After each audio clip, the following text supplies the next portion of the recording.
takes forever to get there in the morning traffic. And I teach Spanish, uh, sorry, the two basic level beginner levels and the two intermediate levels. So I teach 1 and 3 in the fall and 2 and 4 in the spring. Wonderful, wonderful. Thank you very much. So nice meeting you, Jen. How Thank about Terry? you. Hi, everybody. Thank you, Diego, for having us today, or tonight. So I'm Theresa Marrama, and I currently teach French to middle school and high school students in a very small rural school in northern New York. Um, I'm an avid hiker. I love to read. I am very much an outdoorsy person if it doesn't involve cold and snow. So I'm very much inside my house right now.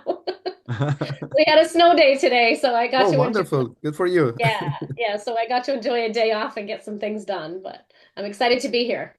Thank you. Thank you so much. And Jen and Terry, you guys mentioned that you both are teachers. Um, we have many teachers here, obviously, and some of them might have the aspiration or the desire to, at some point, write. My question is, when did you decide to write? Let's start with Jen. When did I decide? Mm-hmm. Okay, yeah, I was teaching a class, two classes I had and when I was teaching high school, and they were all taking Spanish for the first time, beginner level classes, and most of the students had some sort of learning difference or challenge, with IEPs and 504s, and they weren't buying what I was selling the way the regular curriculum was supposed to be rolled out. So I looked at them and I said, there's got to be a better way. And I really created my first story out of necessity because I knew that the stories were out there my students would not like or, not really be engaged in. So I wrote something that was more particular to their school and, added those types of students in there and, a little flair of my own. And that's how the first book got started. It was out of necessity. I needed something. I see. That's very interesting. How about Terry? Kind of the same thing. Of course, I teach French, so you know that the materials and resources that are available to French teachers are much less than those available to Spanish teachers across the board. So, I started teaching with a couple readers in my French classroom for the first couple of years that I was using CI in the classroom. Mhm. And I was amazed at what the students could do and talk about and engage in conversation after using a reader in class, but there just weren't many to choose from. So I had gone over to my Spanish coworker and I remember her saying, "Well, why don't you write your own? Write Right. write your own story." So I think that kind of sparked I'm like, "Ah, I don't really know if I can do this, but I'm like, I'll try. And it led me to write my first story, and it ended up being published. And from there, I kind of just kept going with my ideas and writing them down and publishing them. Well, that's such a beautiful story from each one of you because this art to write came from the need to help students acquire better the language. It came from a concern that they were probably not engaging with the materials that you guys had handy, and you decided to just come up with the answer, right? And something that is very interesting and that I really appreciate from each one of you is that you are writing in a second language for each one of you. So was that scary, Jen? Um, well, no, and I'm going to tell you why. Because my father was an high school English teacher and a very good writer, so I had been, beaten on for been beaten on for so many years with my dad correcting my English that Ya destruiste otra cosa. writing in Spanish felt like a gift, like I was sort of hiding behind something. And I also it took the pressure off because I knew it didn't have to be perfect because I would have it edited by somebody else to make sure that, that I wasn't really messing it up too badly. So it was sort of and I it was sort of like hiding behind a screen in a sense. And I like to put out the same thing for my students because listen, it's not your first language, so it's not going to be perfect. So sort of teaching by example that way. Sure, sure. And do you feel nervous writing in Spanish? Oh, no. No. No, because it's not mine. I'm like, well, you know what? If it's, I don't know, because the stories come to me in Spanish. So Mhm, mhm. either I know enough or I'm just making it up in my head, and it's probably the latter. And it sort of comes out. And I think one of the benefits for me as a writer is that keeping it very simple for the second language learner, because I don't know all of the, clearly I don't know them in English, but I don't know all of the words in Spanish either, and I can't get caught up in thinking, oh, I have to be so fancy, Right. because it's this kind of writing doesn't need to be fancy in order to get the point across. So Sure. that I think that's a benefit in some way. Okay. How about Terry? How do you feel about writing in French? Well, when I first started, I was terrified. Just getting your ideas out there and like, oh my gosh, you get your stuff edited and there's so much red ink. Right. Um, but as the process continued and different books came out, you fine tune things. And I'm not a native speaker, but it like Jen said, when she writes her stories, she writes them in Spanish. They come to her in Spanish, and a lot of people will ask us as authors, do you write your stories in English first and then you translate them? And I don't. I write mine in French first Okay. and then they get translated into the other languages if they're being translated. But at first it was terrifying, but I think I've learned to fine tune the process a little bit, so it's a little more comforting now. That's wonderful. One of the things that I share with teachers is that you don't have to necessarily be a native speaker to be a good language teacher. Hmm. In fact, some of the best teachers that I know who teach Spanish are not native speakers. And Hmm. when you talk to them and you see what influence, this like for the language and the culture, there are so many connections that they have with the Hispanic world that are even more than probably the connections that a native speaker can have. What are your main connections to, Jen, in your case, the Hispanic world, and Terry, the Francophone world? You want to go first? Yeah, please. Do you want me to go first? Yeah, you go first. Oh, you want me to go? I'll go first. Okay. Either way is fine. Okay. I was an exchange student to Bolivia in high school, and that's where I got my first love of Spanish, because of course I had taken, 5 years of French up until the point that I left. So, and just being connected to that culture for the entire year that I was there. I mean, you have to, otherwise it will be an awful experience. But it was a wonderful experience, and I've been able to travel. I've been very, very fortunate, been able to travel a lot, a lot. And I just try to take something from every place that I go. It's, that becomes part of me, whether it be Right. vocabulary or some sort of culture. And that's, you know, that's that connection. Awesome. Perfect. How about you, Terry? Well, I, obviously have a lot of friends who are native speakers, and I did, my study abroad actually was later in life.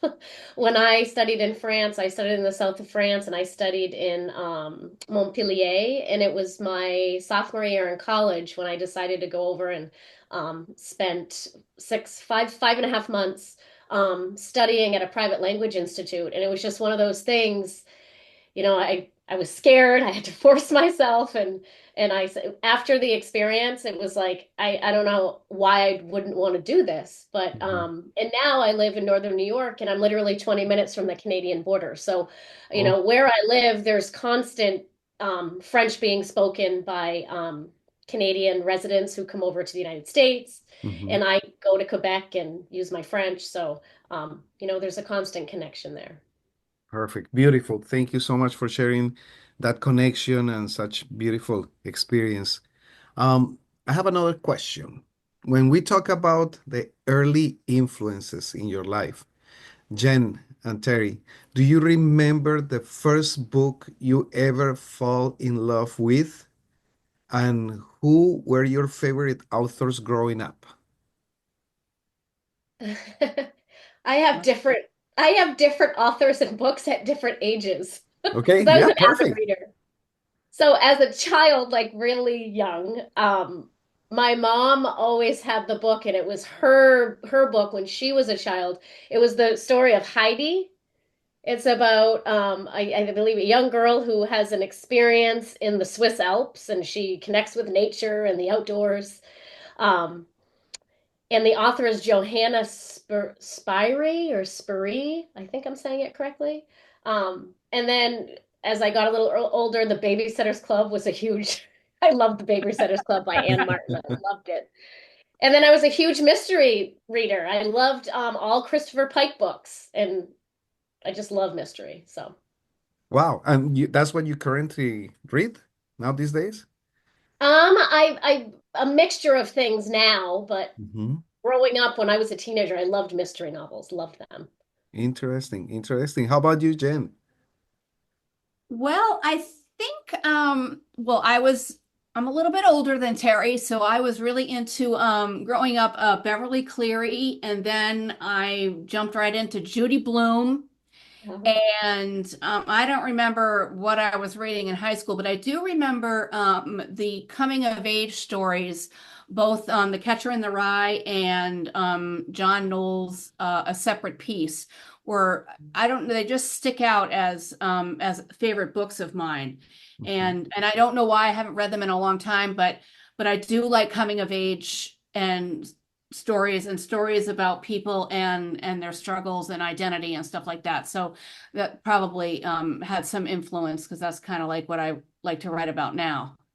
Being And such an accomplished writers, we all assume that each one of you were huge readers in your English classes at school and that you love your English classes at school and everything that they ask you to read. Is that right, Terry?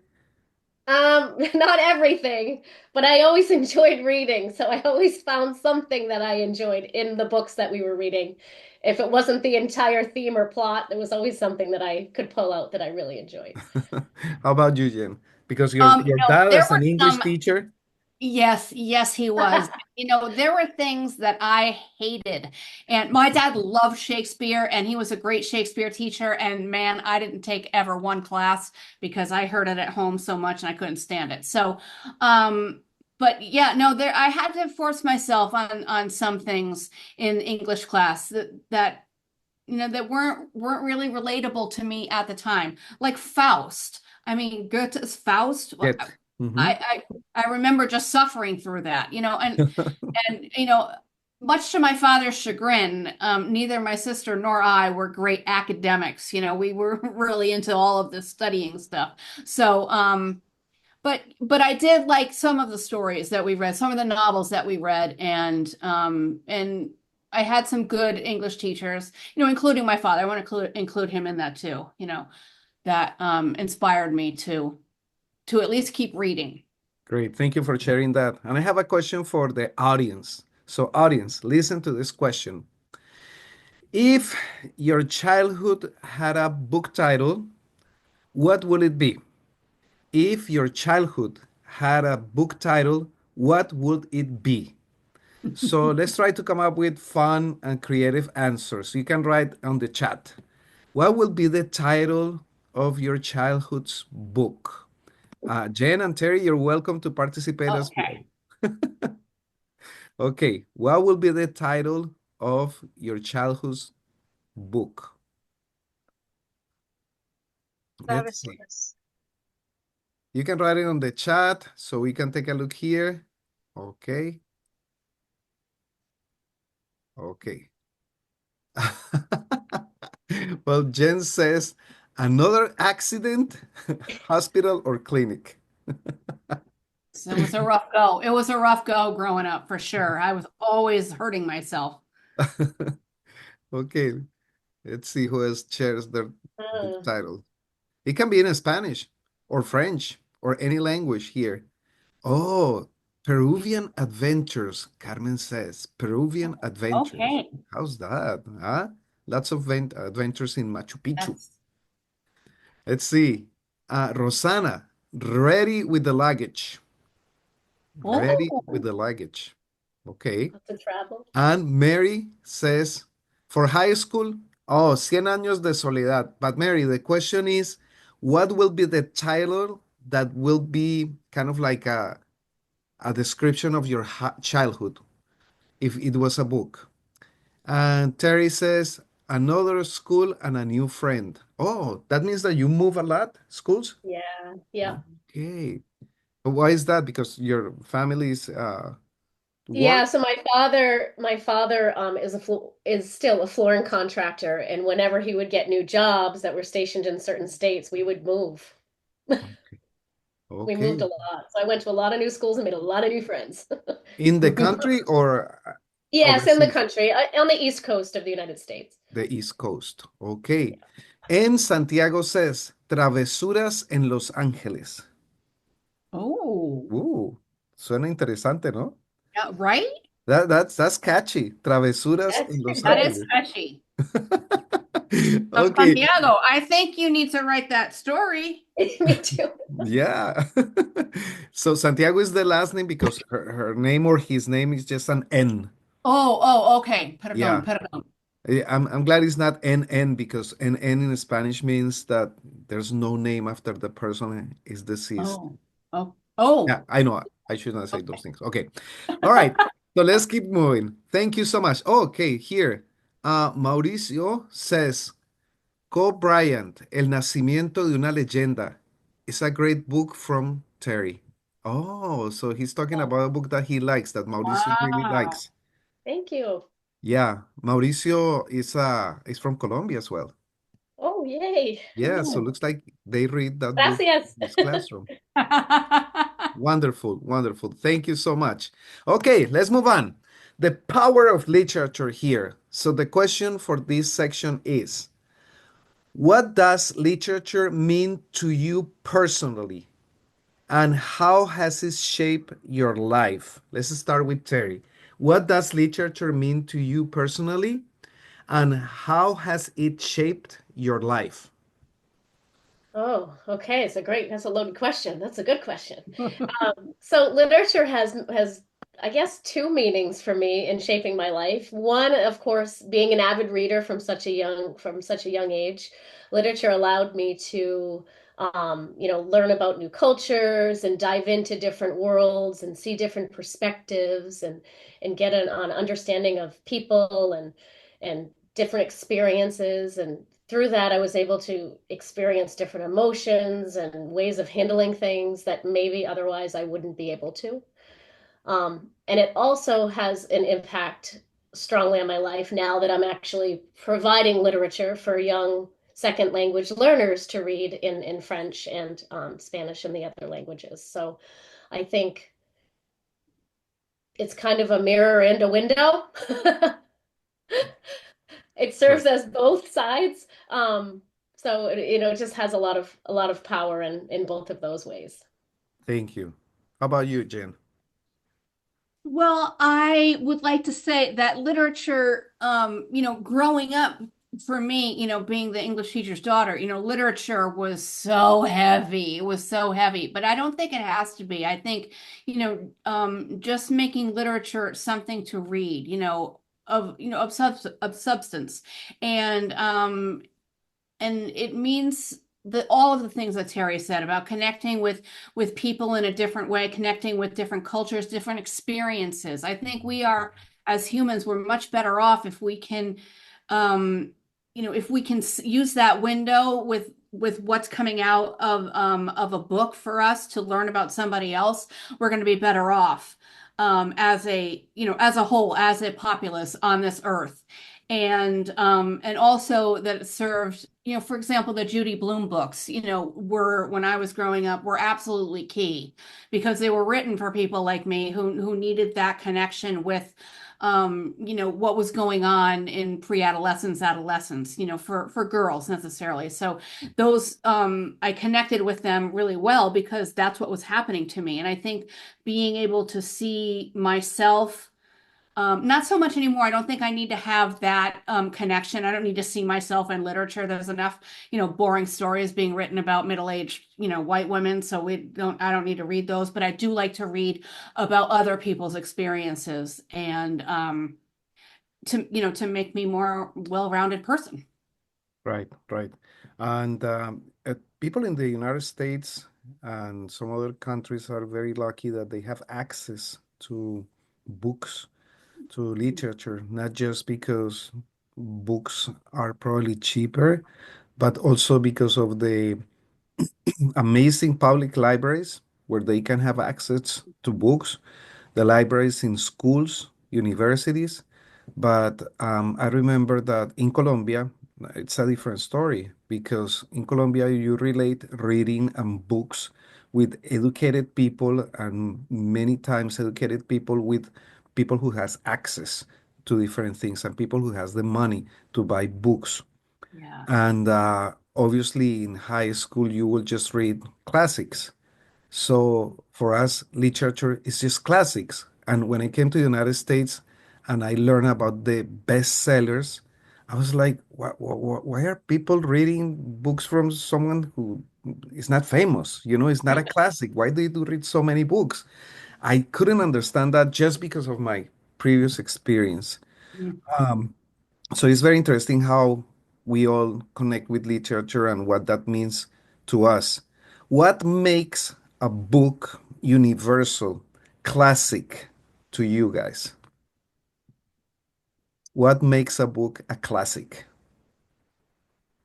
See, I you talk think it about just Shakespeare. See what? I think for me it's a story that is told over and over and read over and over again that kind of has the same result every time and affects many people Right. in a Hmm. positive way, I guess. Regardless cultures, regardless languages. Yes. Hmm. Hmm. I forget the question The already. question Was is, Jen, to you, what makes a book a classic? Oh, Universal literature. yeah, I think the human experience. I mean, if you can extract the human experience in the story that's being told, I think that's what makes it a classic and universal, even if it's a classic at a certain time or in a certain location. The human experience will transcend whatever that is, and even someone from an opposite end of wherever, be it geographically or culturally or academically, can also see themselves in that story because it is so universal. That is true. And I asked this question for a reason. And it is because I have read your guys' books, and your books tell stories that connect people. Your books are empathetic and your books are universal. And I know that we're language teachers, but your concern is not just the language. So it's not a stupid story. These are stories that leave a message to the kids who are reading them. So I want to thank you, both of you, for that. Well, thank you for saying so. We love our stories and we love people. There you go. Yeah. All We right, love telling. books that change lives, perspectives. So the question is, can you think of a book, yours, can be one of your books or someone else's book, that profoundly changed the way you see the world? Can you think about a book that profoundly changed the way you see the world? So I'm going to reference one of my books that I wrote. Which one? Let's take notes here. Okay, so it is my book titled Zenix, and it's in French, and it is about the first female graffiti artist in Senegal, Africa.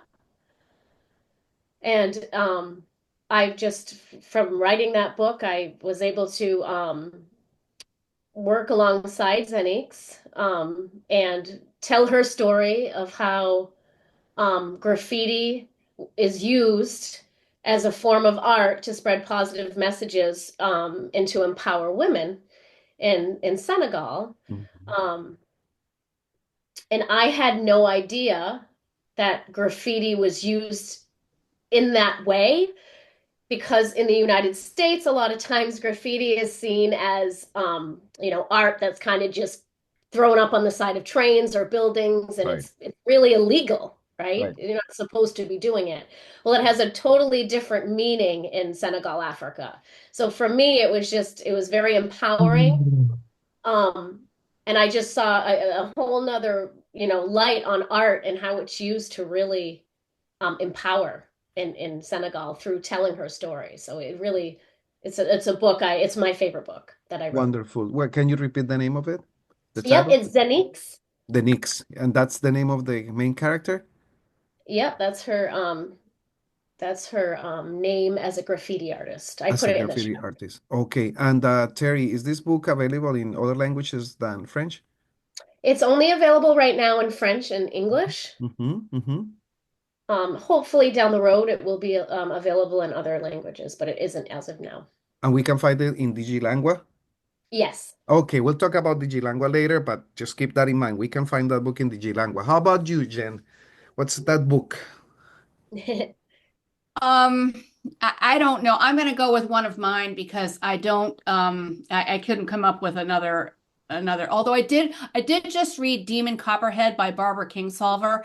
And I'm not the type to read books twice, but I closed the cover and started reading it again. So, that is a story that transcends, but I'd like to talk about the play I wrote. It's a 3-act play, and it was wrote it during the pandemic as my response to the murder of George Floyd. I felt like I needed to write something. I know this is a shocker, but I know that I'm not Black, and I know that, it's not something that maybe I should write about, but I wrote it from from stories I've heard from my students, and wanted to make sure that there was some dialogue and maybe some eye-opening things um for white people to think about. And I think it's the best thing that I've written because it really does all connect through. It doesn't have any Hispanic culture in it. It's just something that I wrote to hopefully inspire some conversation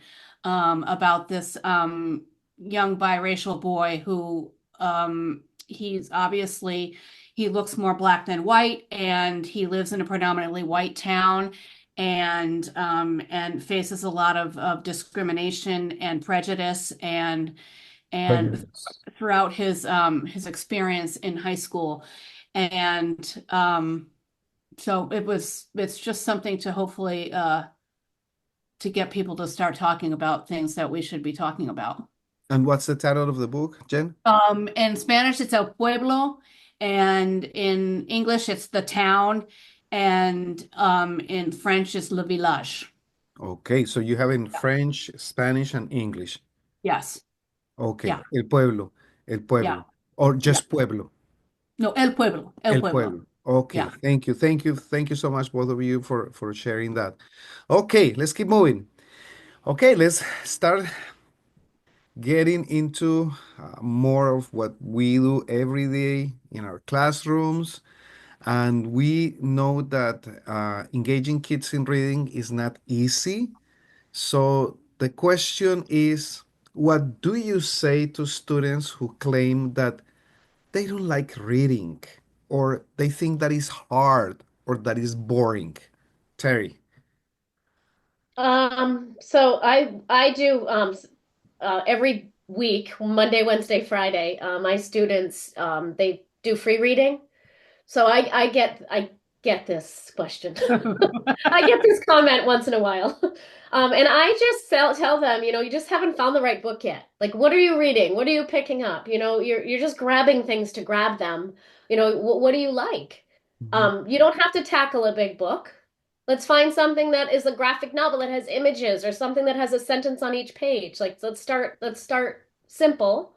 mhm, And I just kind of spin it like it's a treasure hunt. Like, mhm. you just got to keep reading and keep doing it. It's like anything that you practice, right? It's a skill. You just have to keep doing it until it becomes natural, Right. and you're able to select reads that are interesting to you. So I, Mhm. I guess that's how I spin it.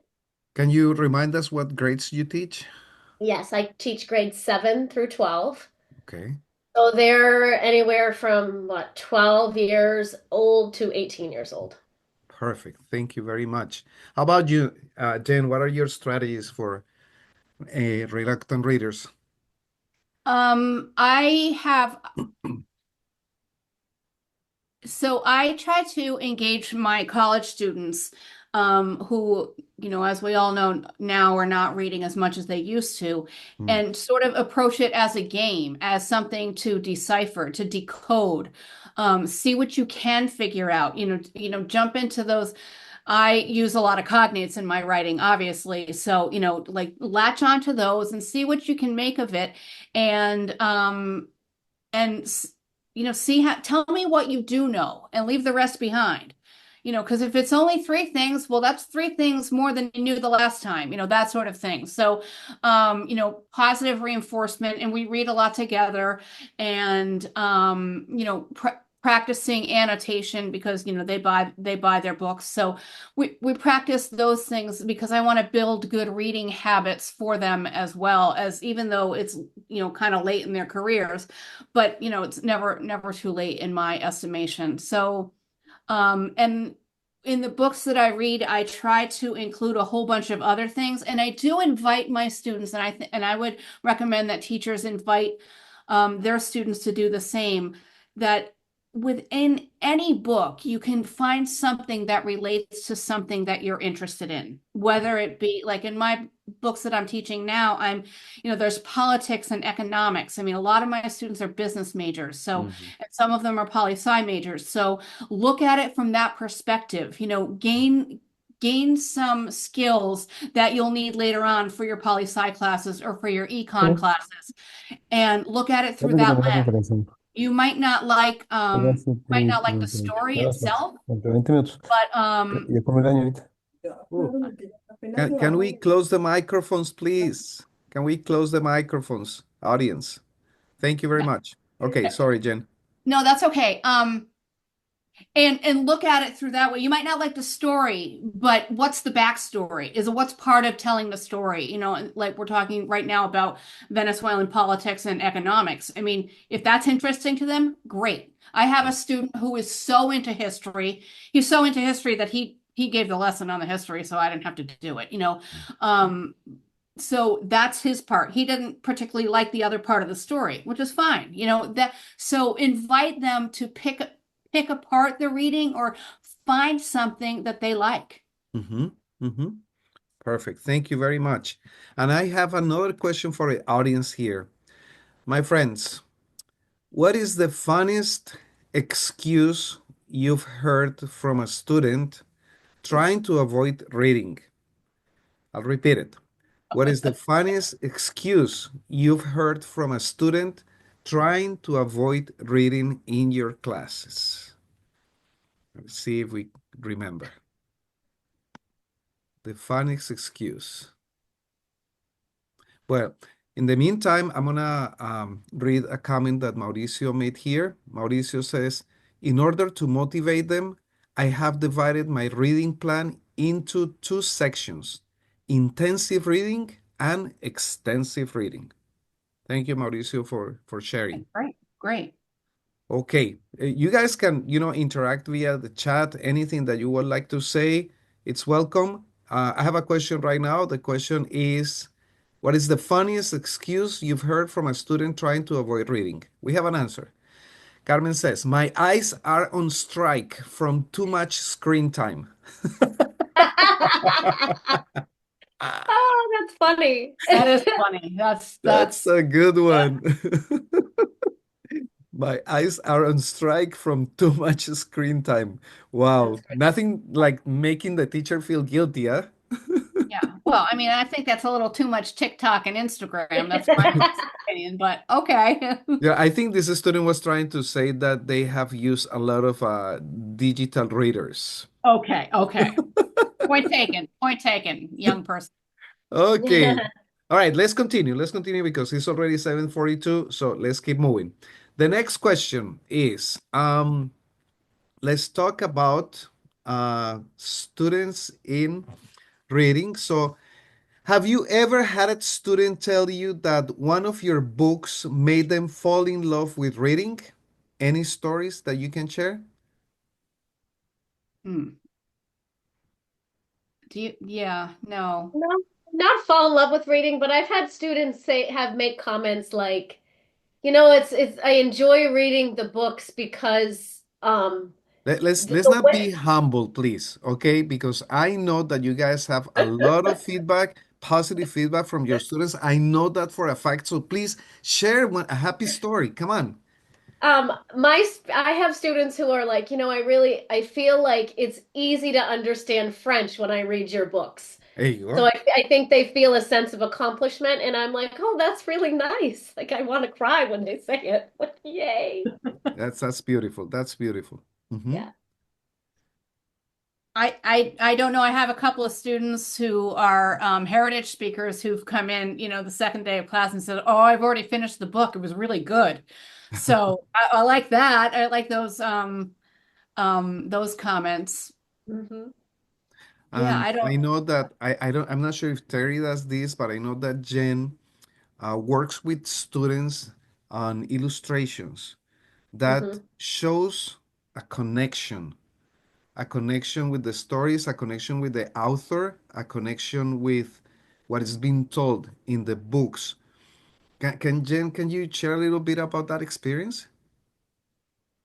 Yeah, well, when I wrote the first book, La Chica Nueva, I had no idea what I was doing, and I mean, some say I might not know anything now, but it's working.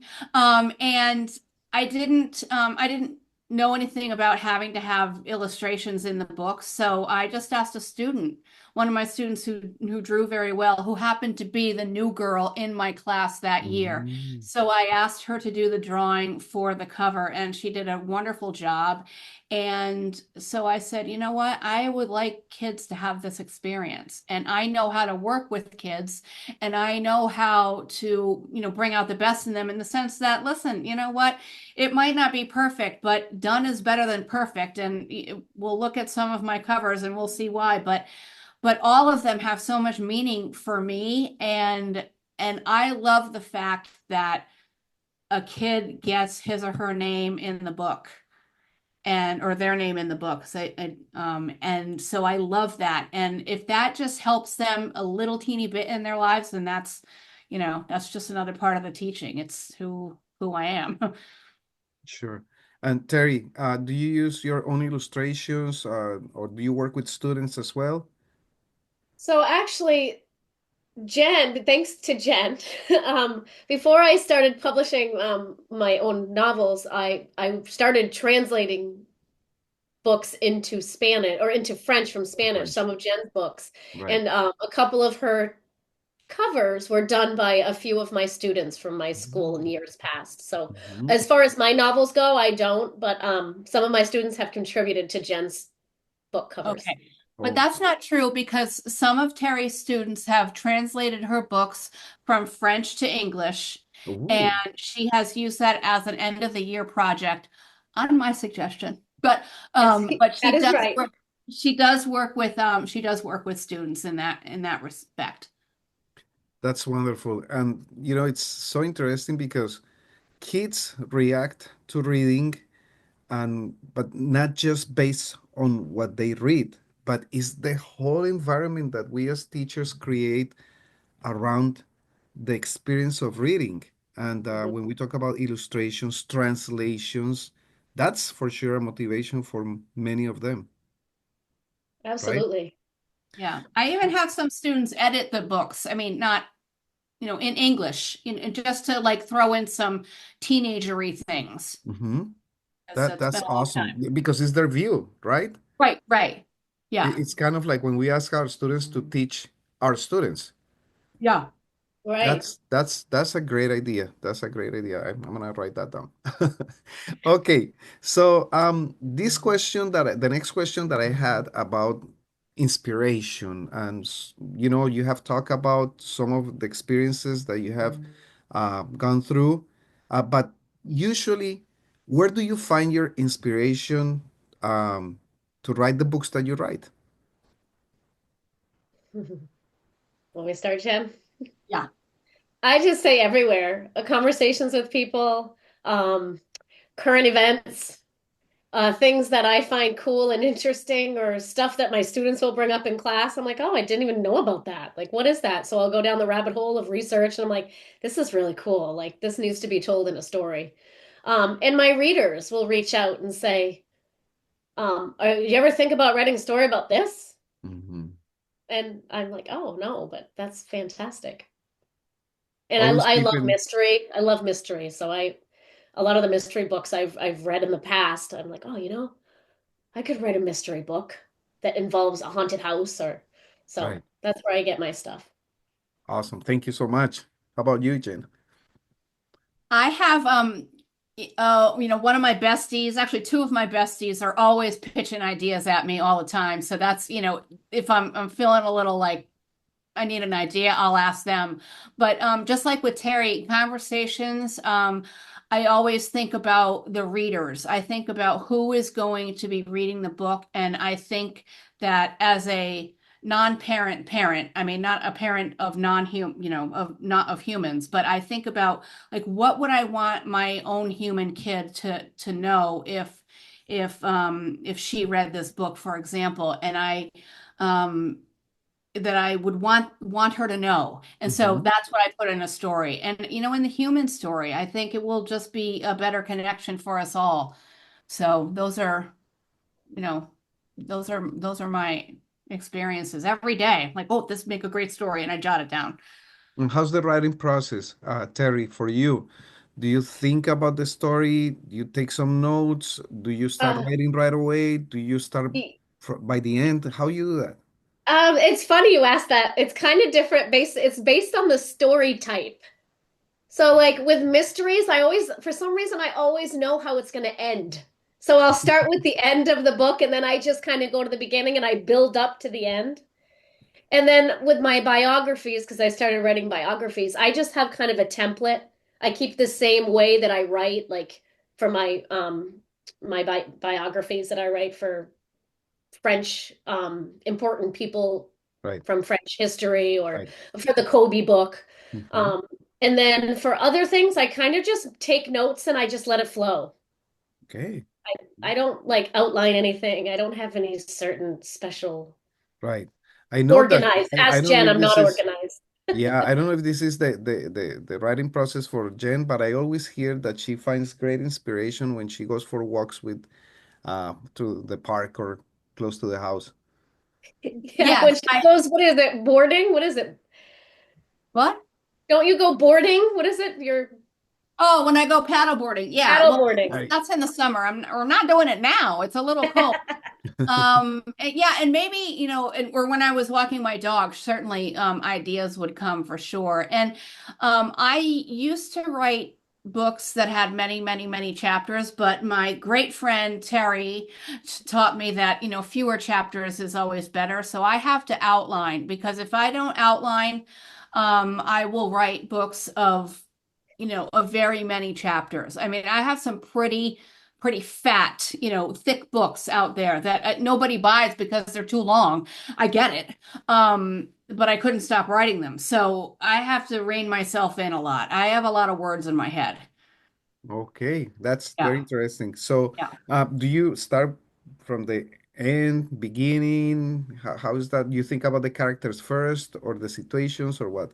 Well, I think about kind of what I want to have, what's the message I want the reader to have. And Message. then I Yeah. do a lot of research because I like to include usually the plate where it takes place is integral to the story.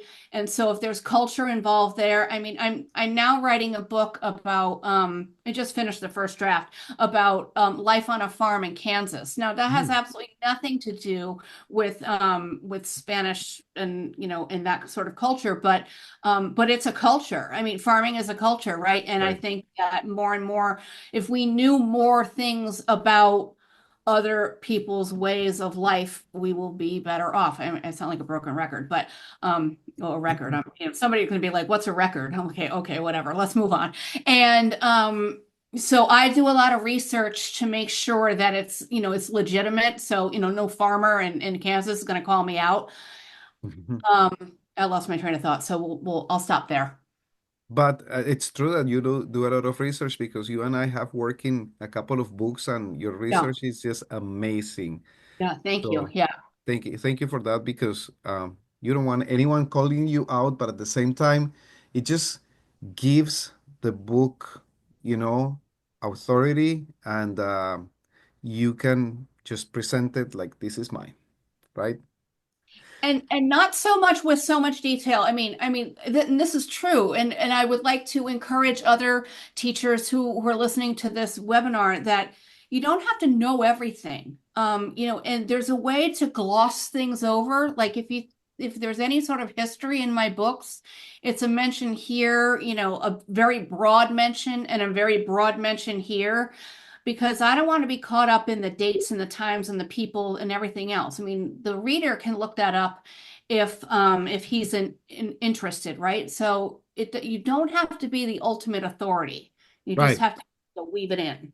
Right.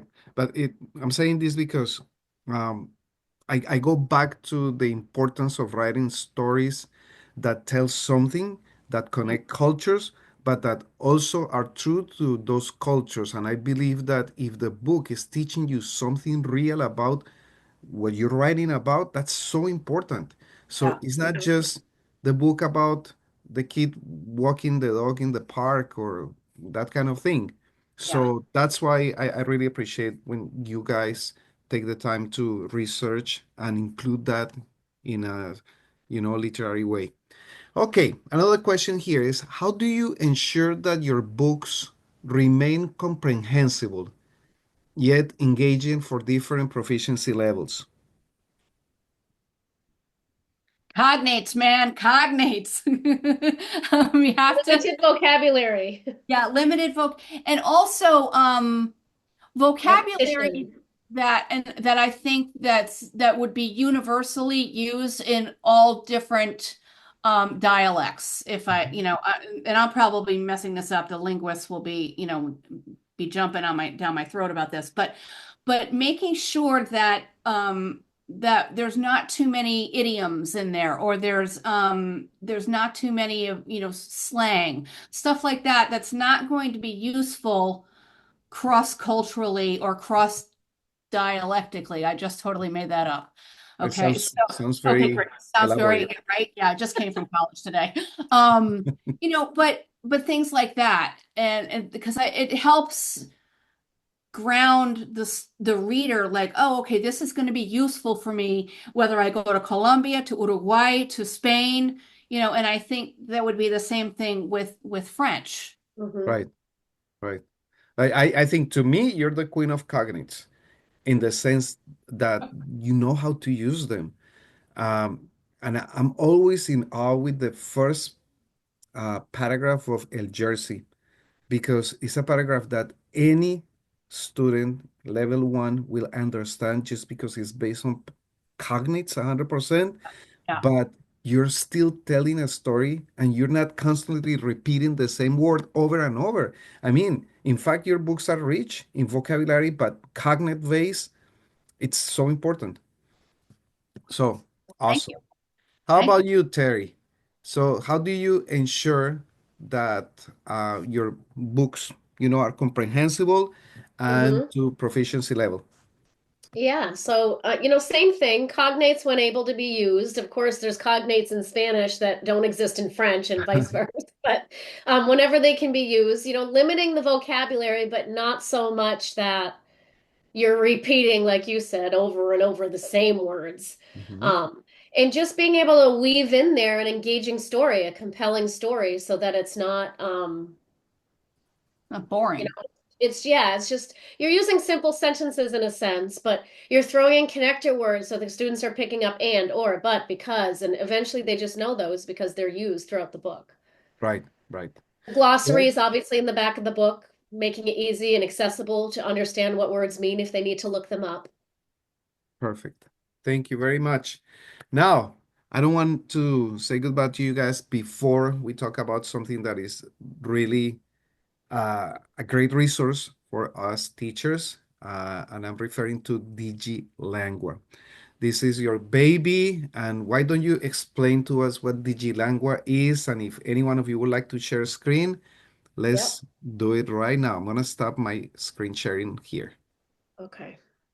And I will share if I'm Okay, able. and I'll just start talking about it. So those of you who are on the call tonight live can back during the pandemic, when we weren't either going to school or when we got back to school, nobody was allowed to touch anything for I don't recall the reason why, but nevertheless, Terry came up with a great idea to put our books on a platform, and this is the fourth iteration. I think we've been through the muck a little bit with the Digilangua, but we've come up with this great. Okay, Terry did all of this work. Okay, I mean I just loaded my books, but this is Terry's brainchild, and we made it simple enough for all of you to access and to use. And I know this because not only can I do use it, and I don't like technology. So we have all of our books on here. We have books in English, French, German, Italian, and Spanish,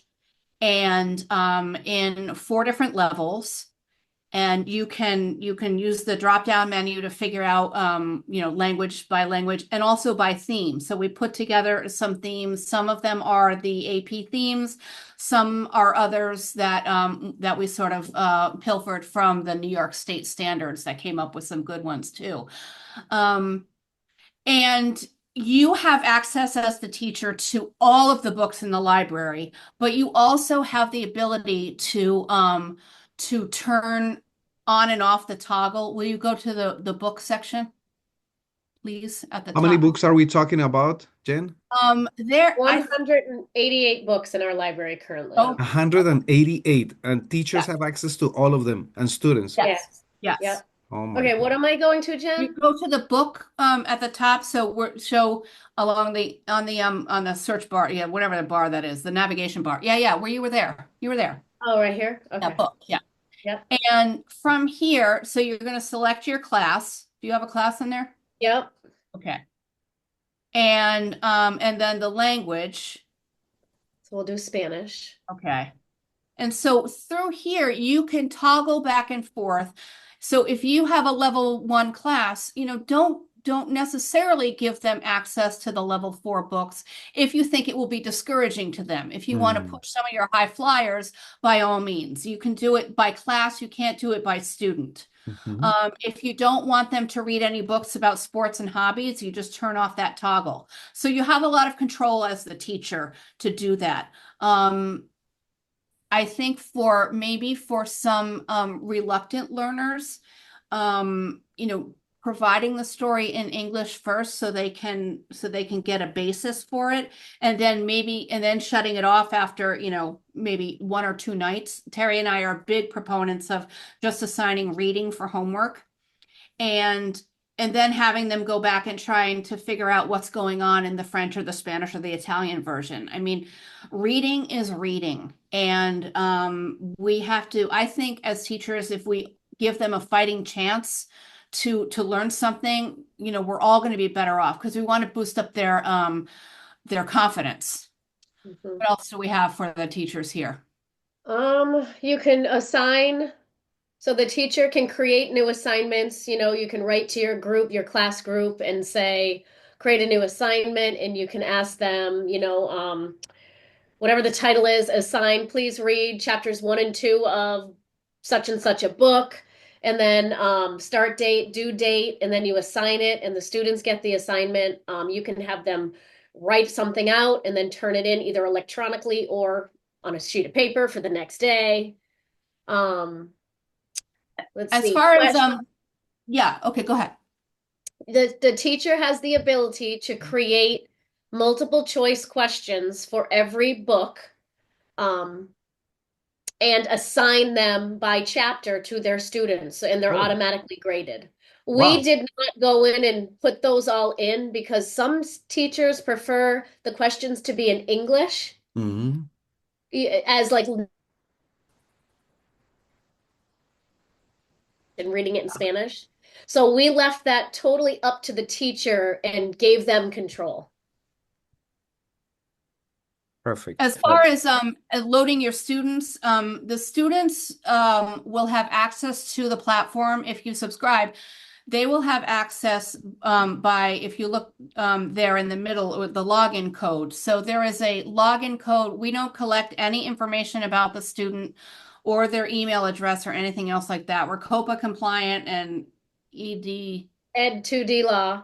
2D law. That's a New York State thing. So you can upload a CSV and put your students all in there and then give them the code, send them out the code.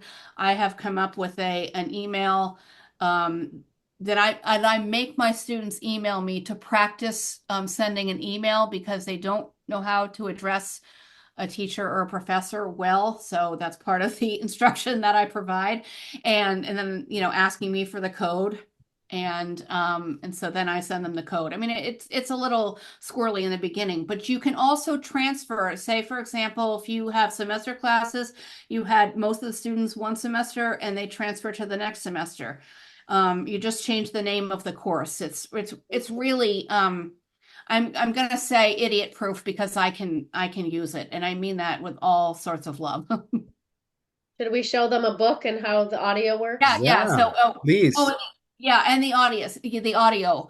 I use this with my students Okay. as for a couple of reasons. Yeah. One. El Jersey? El La Chica. Jersey.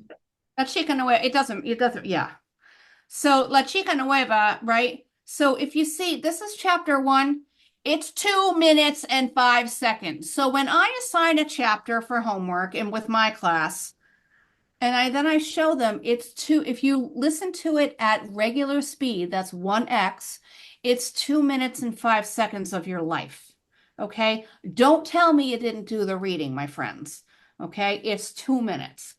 So, but it's also really great for students who have speech language issues. I have one student who is dyslexic and has trouble pronouncing the words. I said, get it both in your ear and through your eyeballs. You'll have a better chance. And some students need to slow it down. It's the best feature we've put in here, I think. Okay, I say we, but really Terry did it. Yeah, it's really nice. You can speed it up, you can slow down the audio. And what's really cool is the students can, with the little index here, they can jump. There's a glossary with all the words, so they can just toggle back and forth to look the words up. And then they can go right back to the chapter they were working on. So it's just immediate back and forth. Excellent. Yeah. That's a pretty neat feature here. Yeah. I don't think you guys have share how much is DigiLangua? How do you pay for this? So there's two options. You can do it monthly if you want to try it out. There's a monthly subscription for $29. And then there's a yearly subscription for $199. And both teacher access up to 180 students. 180 students. Right. Wow, that's amazing. And what is the yearly cost if we One, decide for 1 year? yep, 199. 199. But guess what, my friends? There is a discount if you were to use a special code that I'm going to be sharing on a little summary that we're going to make from this presentation and that each one of the people who register is going to get. And also, we're going to be including the link to the website to DigiLangua because I have people asking on the chat about the website. I don't know who has the host right now. Maybe you can write it there on the chat anyway. I think it's digilangua.co. Yes, but you're the host. I'm not the host right now. Oh, you're not. I'm putting it in Oh, okay, www. okay, sorry. I think did that work? You to Diego. I don't know if Let's that's see. just Yes, you. it worked. It's right there. Okay. No, but you write it just to me, Terry. It has to How do I be to the change whole that? group. Yeah, How but do I- we don't have an option to write to everybody in the group somehow. Oh, But let's see. If you give me the yeah. host back, then I'll do it. Okay. All right, let me stop share here. Okay, but anything else you guys would like to share about DigiLangua right now? Now, So if you have other questions, please feel free to find us on digilingua.co and message us. We will be happy to answer any questions. And And what talking else? about, yeah, talking about questions, we have the section for questions right now. So Oh, these questions can be questions about anything that we share during the presentation today. So first of all, Jen and Terry, thank you so much for sharing your experiences, for sharing a little bit about yourselves. I have followed you for a very long time. I have read your books and I 100% recommend them to my teachers. And if there are any questions for Terry, Jen, or for both of them, please write them on the chat right now. So I have thank someone you. saying gracias. Thank you. Okay. Any questions? Well, someone remembered that we have a raffle Oh, here. Rifa. yes, I was going to say we need to raffle. We Need need a to raffle. raffle. What are we going to be raffling? We have for you five separate, so five people will win tonight. 1 month free subscription to the Digilingua site. Hmm?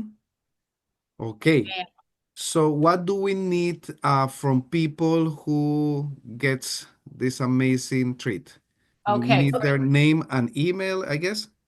no. We'll have them log into digilingua.co and sign up for a free trial. So we get them in the system and then we'll give them a free month from there. So you actually get free 5 weeks. Yes, instead of 4 weeks. Right. So they need to share with us the name they're going to be logging with. Yes. Or Because you sometimes will, people use different names. Yes, we'll need their Yes. name, and then once we see that they're in the system, signed up for the free trial, we'll give them the additional month free. Excellent. Before the raffle, I have a question here, and Mhm. any of you can answer. What are your thoughts about TPRS with your books? Oh, perfect. I think a lot of the books coincide with TPRS with our novels. They very much can be done.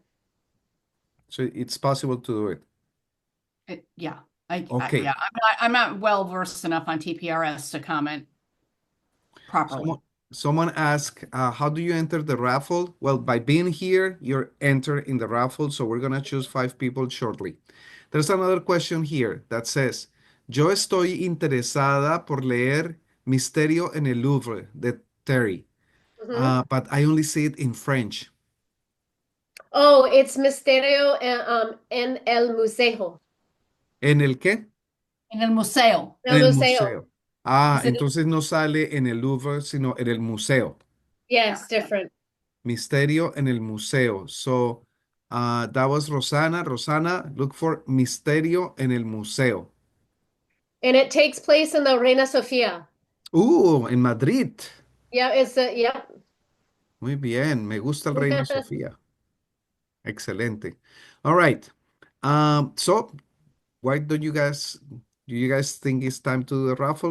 Let's do I it. think so. I think we need to pick some people so they can hurry up and sign up or you can save it too for the end of the year when you really need, to, Right. get them Yeah, excited. you can do it at Just any time as long as we Yeah. have your name. Just in case they forget the directions that you guys gave, if you win today, please send me an email reminding us that you won so I can share that email with Terry and Jen, okay? So we make sure that I, we have your name and your email.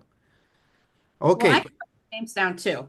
okay, but Terry, you mind repeating the directions on what people who wins will have to do? Yeah, so if you are chosen to the as a raffle winner, you're going to visit our digilingua.co site and sign up for the free trial. Let Diego know, or we'll see it in the chat, your name and email you're signing up under, and we will go in and give you your free month subscription. Perfect. Perfect. Thank you very much. Okay, so I have a little device here that is going to allow me to pick 5 people. So here we go. We're going to start with Susan Beckerman. Susan Beckerman. Thank you very much. Oh, Sí, you're Susan welcome. Yay, I mean, Susan! for Woohoo! Oh, you know Susan? Okay. All right, here we go. Second person, second winner is Andrew Dolson, Oh, that's D-O-L-S-A. Veronica. Veronica. Oh, it's Okay, yeah. Veronica. No, it was her husband, so not Well, her. yeah, he Her won. husband Okay, won. the husband won. He's got to sign up. Okay, that's number 2. Number 3, we have Mila I am assuming it's Gonzalez, maybe because I cannot see the whole name. Mila Gonzalez. Okay. Mila Gonzalez. Okay. That's number 3. Okay. Number 4, we go with Rosa Ibáñez. Rosa Ibáñez. Rosa Ibáñez. Y Okay. last person, we have, for the last one, we have, yeah, Mila is Mila González Morgan. Mila González Morgan is her complete name. Mila Okay. González Morgan. Okay. Desiree Ann Bado, Bedeau. I repeat, B as in boy, E, D as in David, E-A-U. What's the first name? Desiree, D as in Desiree. David, E-S-I-R-E-E. Okay. Desiree Desiree Ann. Badot. Mhm. Okay. Okay. So that's 5, guys. We will, Perfect. we'll look forward. Congratulations. Thank you. Congratulations, everyone. Thank you Thank so you for much. the great meeting. Very helpful. Well, thank you. Oh, Thank good. you. Thank you for saying so. Thank you once again, Terry, Jen, for your time, for the stories, for your good energy, for your sense of humor. We know that Terry was a little bit under the weather, but thank you for so much for being here with us as well. And Yeah. people in the chat are saying gracias, gracias por compartir tantas ideas, gracias, gracias, love it, gracias so much for the presentation, gracias. I mean, people love you guys, so thank you so much, and Thank you. everyone Thank invited you. to check out DigiLangua. All right. And thank you, Diego, for having us. Thank you Yes. for being here. Thank you so much. Okay. Thank you. You're welcome. Au revoir. Good night. Adios. Au revoir. Adiós, que les Gracias. vaya bien. Adios. Adios. Ciao. Ciao, ciao. Adiós. Chao. Ciao, ciao.